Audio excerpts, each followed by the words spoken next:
I've come to discover over time that there probably isn't such a thing as a leadership expert.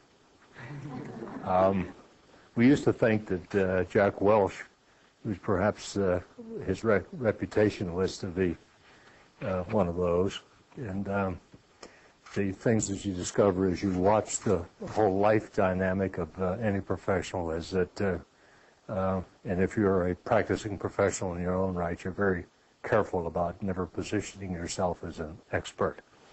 The rate of change, the requirements for growth, that there's always somebody in the industry or in the play that will bring you down very, very quickly, and that only you and your inner compass, your character, your competence, and the like will keep you there.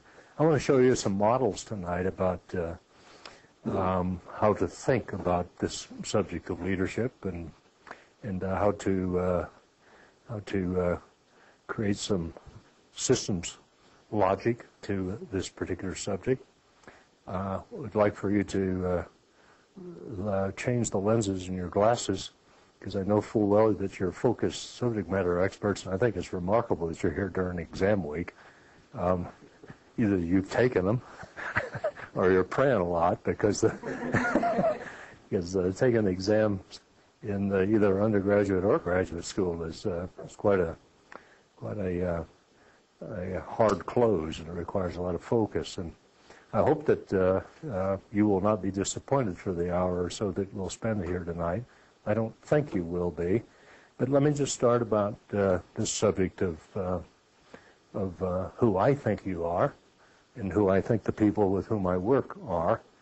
People, aspiring professionals who live life with purposefulness, with intentionality, that you go about the spending of every hour and every day with purpose, with strategy to fulfill those purposes. And few that I've ever encountered, welcome,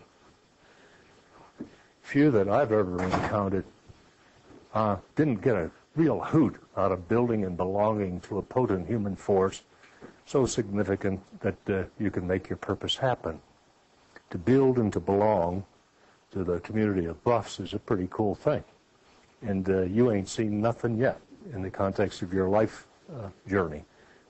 You haven't. But to live life with purpose, a chosen professional degree, the idea of to build and belong, and of course, your generation is so well known for giving, contributing, giving a damn about one another, coming together as groups, knowing full well that we're highly interdependent people.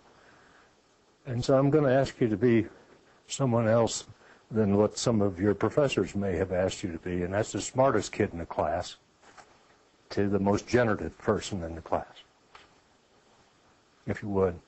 This notion of leadership is about being a generative force, to build, to belong, to contribute, to transcend those that you serve with, and ultimately yourself. And by now you're picking up this context of the self is interesting, because you better have the right stuff at the right place at the right time. But it ain't about you. It's about us. It's about we, and how we bring our talents together to make them multiply. Because leadership is a multiplier, not a look at me, look at me kind of thing. So we want to move from being the smartest kid in the class or the smartest person in the room to the most generative. In the model of purpose and intention, building, belonging, serving, transcending, and finally freeing. The last initiative that we play out. There's a huge amount of oppression in the world today, and it's all over the place, all over the place. And we find it in families, unfortunately. We find it in small communities. We find it in small companies. We find it in big companies. We find it in big cities. We find it in sovereign nations. But mostly we find it in jerks. Jerks.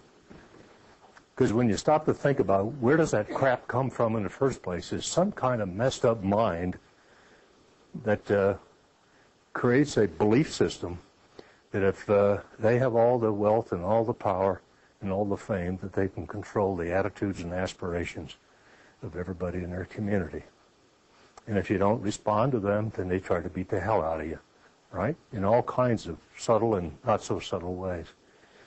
But I believe that you guys are about intention, purpose, building, belonging, serving, contributing, transcending, and freeing.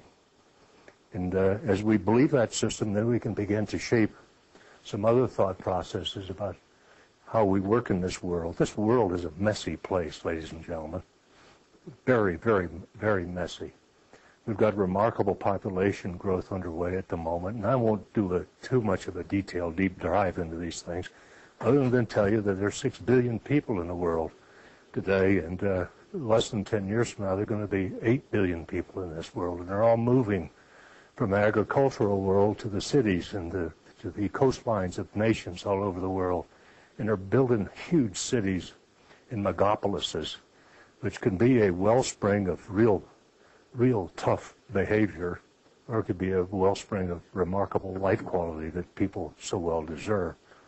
But there's a heavy flow of population growth and migration from the inlands to the coastal cities. There is a huge resource scarcity, and I know I need not remind you of the resource scarcity for energy, but there's one that's significant, and I'm not sure which is the most significant, water or energy. And then we have this nexus, and you put global warming on top of that. If you can't find a life purpose in that nexus, ladies and gentlemen, you're asleep at the switch. I mean, there is remarkable business and engineering and economic and political opportunity embedded in what you're looking at through your lifetime that is awesome. It's like my generation when we went to space. I think it holds the same kind of opportunity for a remarkable technological breakthrough, but I believe this time it's going to require much more behavioral breakthrough. And that's why we got into this thing called leadership and this subject about bridging cultures and things of that sort. All kinds of technology breakthroughs, and I'll bet you can recite the litany as quickly as I can, but much of it is embedded in information technology. And by the way, have you stopped to think about what technology does for communities, what it does for our nation? Because technology in the final haul is really about a couple of things. One of them is capability. And there ain't nothing, if you're in a competitive world, like having capabilities that your competition doesn't have. That sells pretty good. When your ship flies higher, faster, further, and you're aiming high, and you got a technological and a business leadership bank behind them, God only knows how high you can ride that upward outward spiral. Having capabilities that others don't have, generated by a remarkable set of diverse professions, buoying the service to humankind. The other thing it offers is efficiencies and effective productivity stuff that I know that you will all engage in over time, is being able to draw more from the resource bank and the systems and the mental models and all the tools and processes, draw more from it that you're getting at the moment. Technology allows you to do that.